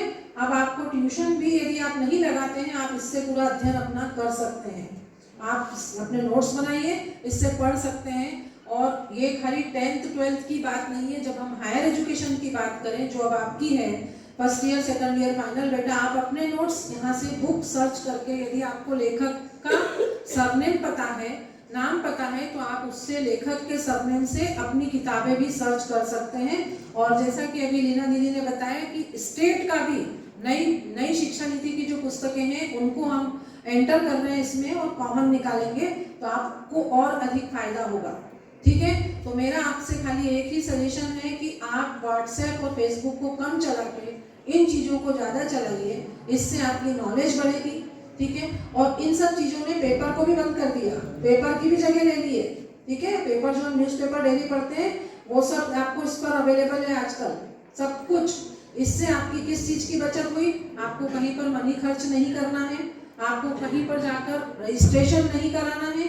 आप अपने मोबाइल पर डायरेक्ट साइट डालिए, ऑनलाइन सर्च करिए, अपने नोट्स बनाइए, अपनी प्रिपरेशन करिए और एग्जाम दीजिए, ठीक है। लेकिन कॉलेज आना जरूरी है, कॉलेज जरूर आना है। अब आप देखिए सोर्स हो गए आपके, कंटेंट हो गए, सब्जेक्ट हो गए, इस तरह से आप सीबीएसई की किसी भी किताब को सर्च कर सकते हैं। अब हम इससे बाहर आते हैं, इसके अलावा यहाँ पर बहुत सारी चीजें दी हैं। ये तो था CBSE NEET study at home, देखिए सेंटर में लिखा है डार्क में स्टडी एट होम, घर पर आप अपना अध्ययन कर सकते हैं। और हमारा जो विषय है, हमें सबसे पहले ये पता होना चाहिए कि हम बीए जो है वो हम किस फैकल्टी में आते हैं। हम आते हैं बेटा ह्यूमैनिटीज में, मानविकी में। हमारा विषय क्या है, मानविकी। मानविकी के अंतर्गत हम आते हैं, ना हम इंजीनियरिंग में आते हैं ना मेडिकल में आते हैं। तो इसके अंदर देखिए इंजीनियरिंग का अलग बना है, साइंस का अलग बना है, ह्यूमैनिटीज का बना है, लिटरेचर का बना है, लॉ और मैनेजमेंट का बना है। ये पूरे सारे सब्जेक्ट को इन्हें बाइफरकेट करके बनाया है। अब हम ह्यूमैनिटीज को देखेंगे। देखिए ह्यूमैनिटीज के अंदर सबसे ज्यादा विद्यार्थी पॉलिटिकल साइंस के होंगे शायद, तो पॉलिटिकल साइंस को हम देखेंगे। पॉलिटिकल साइंस के अंदर चले बेटा, आप देखिए पॉलिटिकल साइंस के अंदर आपको बहुत सारे वीडियो लेक्चर्स तैयार मिलेंगे, टीचर्स द्वारा तैयार। अब इसके अंदर एक टॉपिक है इंडियन पॉलिटिकल थॉट, ठीक है। भारतीय राजनीतिक विचार, इंडियन पॉलिटिकल थॉट का जब हम वीडियो लेक्चर खोलते हैं तो आपको इसके अंदर देखिए पूरा डिटेल मिलेगा।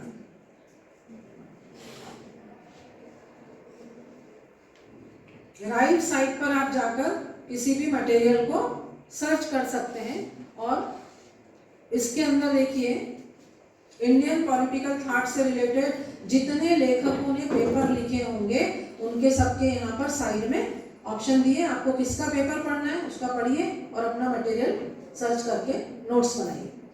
ठीक है, ये देखिए।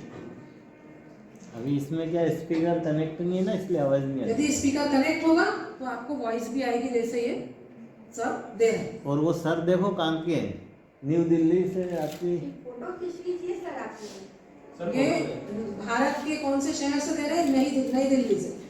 ठीक है, ये नई दिल्ली से लेक्चर दे रहे हैं और आप कहाँ पढ़ रहे हैं बैठ के? सुहासराम। बच्चों साइड खींच लीजिए। सोचिए ये अब ऑनलाइन स्टडी हो गई सब जगह बेटा। पहले हम सपना था ये हमारे लिए कि हम बांग्लादेश या बेंगलोर से बैठ के स्टडी करेंगे और क्लासरूम में देखेंगे। अब देखिए lecture is delivered in new Delhi and we are hearing in Suhasra. आप खुद देखिए कि हम कहाँ सुन रहे हैं उनको। और इतने छोटे से शहर में भी पूरी नेट फैसिलिटी अवेलेबल है, तो भारत सरकार बहुत ऊंचाइयों पर है और सब अवेलेबल है हिंदी में भी। बहुत बड़ी बात है। तो सोचिए कितनी बड़ी टीम काम कर रही है इसके लिए। हिंदी में भी पूरे लेक्चर डिलीवर्ड है। और आप ये मत सोचिए कि हमारे मध्य प्रदेश के बहुत सारे प्रोफेसर इसमें लगे हुए हैं ये कंटेंट्स बनाने में। आपके लिए बहुत सारे वीडियो लेक्चर्स तैयार हो रहे हैं। ठीक है, हम लोगों ने भी स्टडी की पर इस हद तक नहीं थी, लेकिन अपने आप को अप टू डेट रखा। हम लोगों ने अपने आप को अप टू डेट रखा, इसलिए आज आपके सामने खड़े हैं। ठीक है, और हम चाहते हैं कि आज जैसे हम खड़े हैं आप भी उस सीट तक पहुंचे और आप लोगों को उस सीट तक पहुंचाने का काम भारत सरकार ने अभी हमारे जिम्मे दिया है 2019 से। सब 2019 में बहुत सारे नए टीचर्स आए हैं। ठीक है, और मैडम को देखिए, इंग्लिश वाली मैडम वेरी एनर्जेटिक। इन्होंने जस्ट एमए करके नेट निकाली है, नेट जेआरएफ।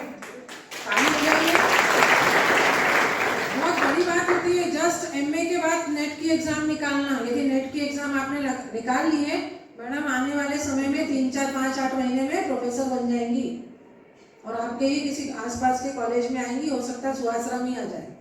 ठीक है, यहाँ पर सब टीचर्स बहुत अच्छे हैं। बहुत अच्छी बात है, तालीम सब टीचर्स के लिए। आपको स्टाफ बहुत अच्छा मिला और इतने छोटे से जगह पर 5 परमानेंट फैकल्टी होना बहुत बड़ी बात है।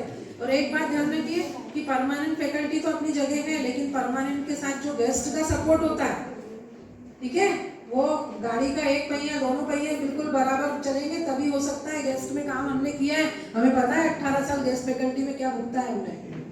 ठीक है, 10:30 से 5:30 तक बेटा पढ़ाते थे। गेस्ट फैकल्टी और एनर्जेटिक होती है।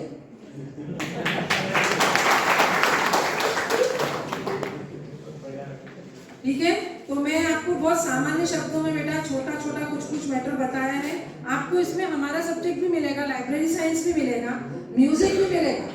सब सर्च कर सकते हैं आप इसके अंदर। आप अपने हाथों को आजमाइए और आप देखिए आप कहां से कहां पहुंचेंगे। नेशनल डिजिटल लाइब्रेरी टॉपिक बहुत अच्छा लिया है भूपेन ने, लेकिन हम ये चाहते थे कि आपको कुछ थोड़ा बहुत समझाया जाए। बहुत ज़्यादा अभी अपने लेवल का नहीं है, इसलिए हमने आपको बहुत शॉर्ट में समझाया। ठीक है, अब इसके अंदर बाकी तो मैटर सब साइट जो बनाते हैं उनका है। देखिए कोविड-19 से रिसर्च रिपोजिटरी बनाई गई है, उसके ऊपर भी जर्नल्स एंड कॉन्फ्रेंसेस निकले हैं, है ना। चैलेंजेस बताए गए हैं। आप स्टार्टअप प्रोग्राम देखते हैं, एमबीए में बीबीए लेवल पे स्टार्टअप प्रोग्राम होता है, ठीक है, वो भी आप देखते हैं। इसके अंतर्गत डाटा सेट्स बनाए गए हैं, डॉक्यूमेंट्स और वीडियोस बनाए गए हैं। उसके बाद इसमें फीचर्ड कलेक्शन भी है। फीचर्ड कलेक्शन में कुछ जो फेमस पर्सनालिटीज हैं उनके बर्थडे की डिटेल्स दी गई है। आप वहाँ जाकर, क्योंकि हमारे यहाँ बहुत से बच्चों को भी ये नहीं पता है। एक बार किसी टीचर ने हमारे कॉलेज में पूछा कि विवेकानंद जी कहाँ के हैं, तो बोले अभी दिल्ली में हैं। मतलब उनको ये पता ही नहीं है कि विवेकानंद जी कौन थे और विवेकानंद जी की डेथ हो चुकी है और वो कहाँ के थे। ठीक है, उन्होंने ये जवाब दिया बच्चे ने कि दिल्ली के हैं, अभी हैं। तो अपने को इतनी नॉलेज रखनी पड़ेगी बेटा कि हमारी जो ग्रेट पर्सनालिटीज जो हमारे लिए काम कर गई हैं वो क्या है और कौन है। तो ये सब ग्रेट पर्सनालिटीज की डिटेल है। बर्थ सेंटिनरी ऑफ सत्यजीत रे, देखिए उनका भी डिटेल दिया है। फिल्म मेकर, ठीक है। उसके बाद पर्सन ऑफ द वीक, हर वीक का जो फेमस पर्सनालिटी होती है उसका भी यहाँ पे डिटेल देते हैं। जैसे अभी चल रहा है निकोला टेस्ला, है ना। आपको यहाँ पर टॉपिक ऑफ द वीक भी मिलेगा, फेमस इस हफ्ते का क्या टॉपिक रहा, और टॉक्स एंड वेबिनार्स, कहाँ कहाँ पर कौन कौन से वेबिनार हो रहे हैं ऑनलाइन, वो उसकी डिटेल भी आपको मिलेगी। ये जनरली वैसे प्रोफेसर्स लेवल का है, आपके काम का नहीं है। उसके बाद में लास्ट में इसने इसका निर्माण किया, वो सब डिटेल है। अब ये जो national digital library of India है, इसके लिए क्लब तैयार हो रहा है और हो चुका है। ये क्लब जो है वो अलग अलग कॉलेजेस में काम कर रहा है, और उसमें से एक मेंबर आपके यहाँ का कॉलेज भी बना है, ठीक है। आपका कॉलेज ने भी उसमें अपनी मेंबरशिप ली है, सहभागिता की है, और आप उसके मेंबर बन चुके हैं। सर आपको आगे गाइड करेंगे कि किस तरह से आपको अपनी बुक सर्च करना है। पर्सनली भी सर से जाके मिल सकते हैं, पूछ सकते हैं। बहुत सामान्य शब्दों में मैंने बहुत छोटा, क्योंकि बाकी का सब हमारे ऊपर के लेवल का था, ठीक है। तो आप इसको सर्च करिए। ये मेनली बना जो है ये मेडिकल और इंजीनियरिंग के बच्चों के लिए है, यूजफुल ज़्यादा, लेकिन हमारा आर्ट्स भी पीछे इससे नहीं है, ठीक है। आप इसका अध्ययन करिए, सर से नॉलेज लीजिए। इसको समझ में नहीं आता तो सर्च बार यदि इसमें आपको कुछ भी समझ में नहीं आता, कुछ भी नहीं समझ में आ रहा कि ऑथर डालूं, टाइटल डालूं, कुछ भी नहीं समझ में आ रहा, तो ये जो लंबा सा आपको व्हाइट दिख रहा है ना पोर्शन सर्च, आप इसके अंदर नाम डाल दीजिए जो भी लिखना है, ठीक है। आपने ऑथर का नाम लिखा, मान लीजिए शाह लीना, तो आपको उनसे रिलेटेड सारे आर्टिकल मिल जाएंगे। जैसे मैंने महात्मा गांधी लिखा, देखो, है ना, महात्मा गांधी के से संबंधित जो भी है वो आपको यहाँ पे पूरा मटेरियल एक प्लेस पर आ जाएगा। हम सामान्य ढूंढ रहे हैं, सामान्य शब्दों में बता रहे हैं आपको, ठीक है। आपके चैप्टर का कोई आपको कंटेंट याद है वो डालेंगे तो उससे संबंधित सारा पूरा एक ही जगह आएगा। आपको उसको ओपन कर करके सर्च कर करके नोट्स बनाने हैं। फॉर एग्जाम्पल आपको सिर्फ महात्मा गांधी की पिक्चर्स देखना है, तो यहाँ दिया फाइल फॉर्मेट, इसमें है ना। तो फाइल फॉर्मेट में जब आप जेपीजी पे जाएंगे तो आपको सब पिक्चर ही पिक्चर दिखेगी, है ना। जेपीजी इमेज के लिए होती है, ठीक है।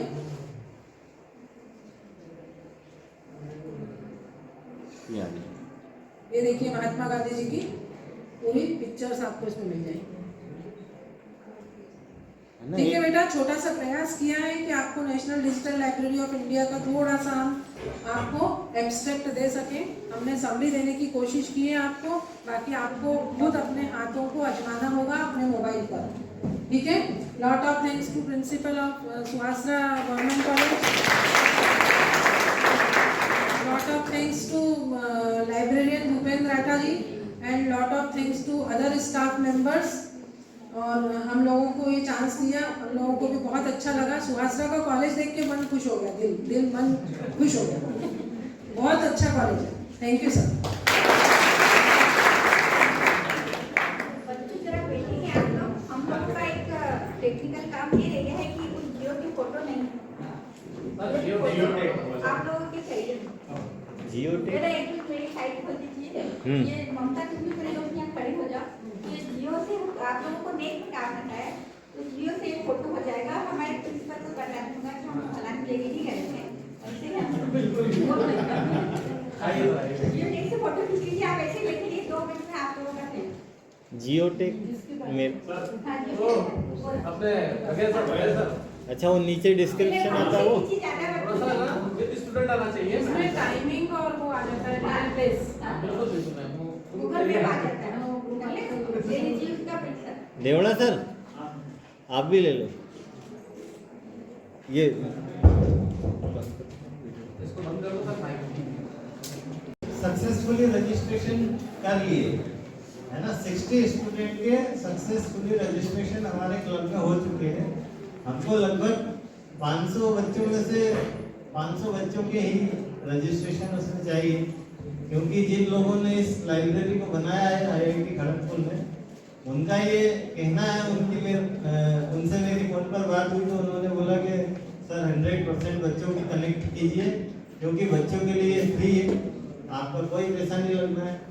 आपको अगर आपके पास इंटरनेट अवेलेबल है तो आप उससे उस लाइब्रेरी को यूज कर सकते हैं, है ना। सारे तरीके मैडम ने आपको सिखा दिए।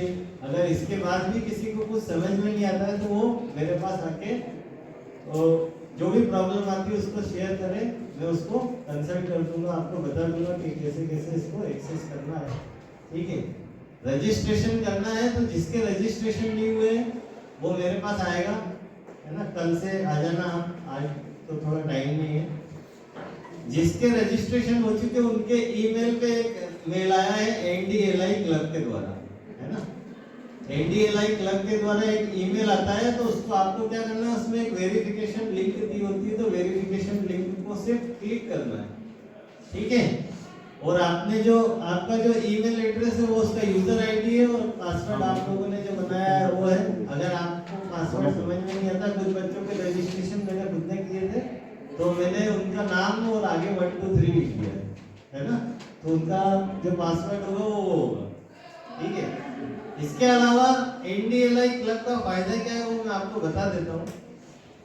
हम गवर्नमेंट कॉलेज सुभाषरा में स्टडी कर रहे हो, है ना, लेकिन इस NDLI क्लब के माध्यम से आप पूरे हिंदुस्तान के जितने भी कॉलेजेस नेशनल डिजिटल लाइब्रेरी से कनेक्टेड है, उनके कॉलेज में अगर लाइब्रेरी की कोई एक्टिविटी होती है तो वो आप उसमें पार्टिसिपेट यहीं से बैठे बैठे कर सकते हैं, है ना। जब भी कोई एक्टिविटी होगी या इवेंट होगा तो आपके पास बाय डिफॉल्ट ईमेल पे एक मेल आ जाएगा, है ना। अगर वो ऑनलाइन है, जैसे फॉर एग्जांपल मुंबई के किसी कॉलेज में ऑनलाइन कोई क्विज कॉन्टेस्ट ऑर्गेनाइज की तो उसका आपके पास क्या होगा, मेल आएगा। आप उस मेल में दिए गए लिंक के माध्यम से मुंबई में के कॉलेज में जो कंपटीशन हो रही है उसको पार्टिसिपेट कर सकते हो, उसमें अपनी भागीदारी दे सकते हो सकता है वहाँ पे कुछ प्राइज भी डिसाइड हो सकता है हमारे कॉलेज के किसी स्टूडेंट को प्राइज मिले, है ना। तो नेशनल लेवल पे अगर हम यहाँ बैठे बैठे अपना रिप्रेजेंटेशन कर सकते हैं तो हमको करना है और इसका कोई चार्ज नहीं, है ना। सबसे अच्छी बात कि हमें किसी भी तरह से वित्तीय वहन नहीं है ना, टोटली फ्री, ठीक है। तो NDLI क्लब में जिन बच्चों का रजिस्ट्रेशन अभी नहीं हुआ है वो सब कराएं, ठीक है। मेरे पास आपको आना है, आपका ईमेल एड्रेस देना है, आपका रजिस्ट्रेशन 30 सेकेंड से 1 मिनट के अंदर हो जाता है, ठीक है। फिर आप उसको अपने आप को एक्टिवेट करके उसका यूज कर सकते हैं। और जो आपको हमारे मुख्य वक्ताओं ने बताया उसको अपने लाइफ में यूज कीजिए, है ना।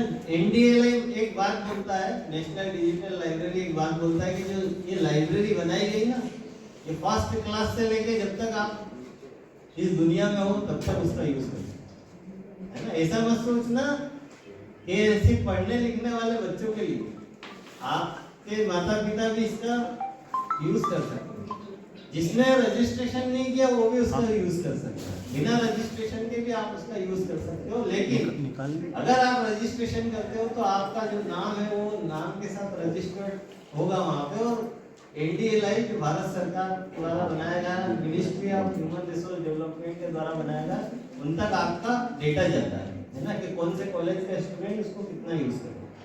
हमारे कॉलेज का अगर स्टूडेंट उसको ज्यादा से ज्यादा यूज करेगा तो हमारे कॉलेज को हो सकता है, जैसे मैडम ने बताया कि टॉप टॉपिक्स, है ना, हो सकता है आगामी टाइम में, है ना, आने वाले कल में वो टॉप यूजर या टॉप कॉलेज जो यूज करता है उसका भी नाम हो, जिसमें अपना नाम हो, है ना। ऐसा कुछ अचीवमेंट हम यहाँ से बैठे बैठे ले सकते हैं। आप सब इस वर्कशॉप में आए, आपने ध्यान से सुना, शांति से सुना, इतनी देर बैठे, आप सबका धन्यवाद। जो मुख्य वक्ता यहाँ पर आए उन सबका मेरी ओर से धन्यवाद। प्रिंसिपल साहब ने इस प्रोग्राम को ऑर्गेनाइज करने की परमिशन दी, मैं उनको भी धन्यवाद देता हूँ। और सभी स्टाफ मेंबर्स एवं कर्मचारीगण जो भी इस कार्यक्रम को सफल बनाने में जिन्होंने मदद की, उन सबका धन्यवाद एक बार फिर से। ठीक, अनुरोध करूँगा एक पर्यावरण का संदेश देते हुए, स्वच्छ पर्यावरण का संदेश देते हुए माननीय शिक्षक को सम्मानित करें। स्मृति चिन्ह के रूप में हमारे महाविद्यालय की ओर से तालियां निरंतर बजती रहें।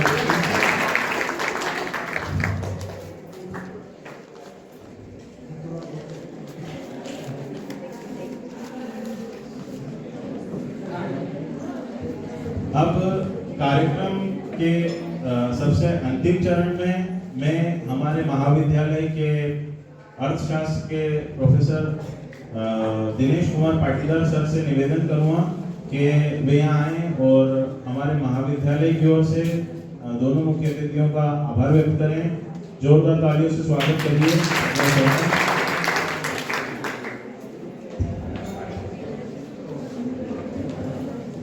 हमारे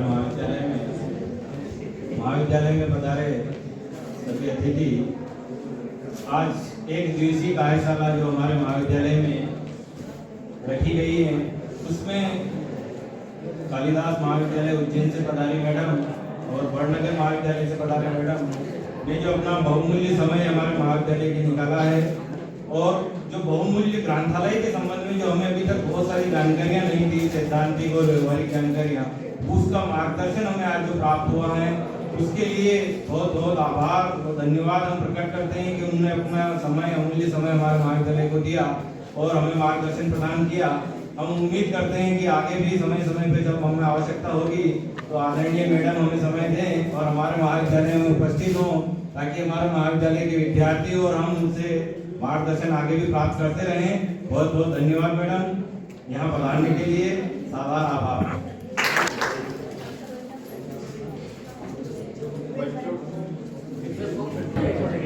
एक बार और तालियों से